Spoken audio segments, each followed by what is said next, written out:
Doctor সাহেব আমার দেন তো ঘুমটা খালি তরবর করতেছে আর কেমন যেন অস্থির অস্থির লাগতেছে একটু দেন তো কি হয়েছে আমার। দেখি চোখটা দেখি,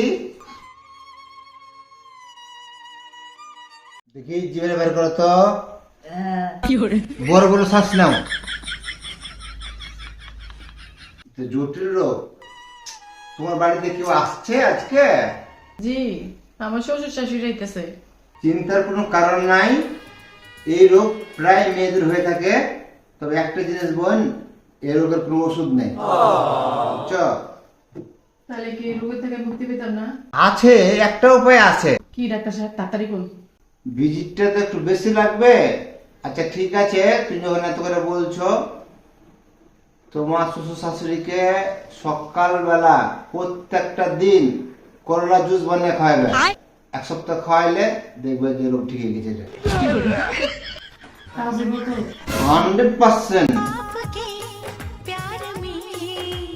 সমস্যা নেই, যত ভিজিট লাগে আমি দেবো। হালকা হালকা চুলকাতেছে। কি করে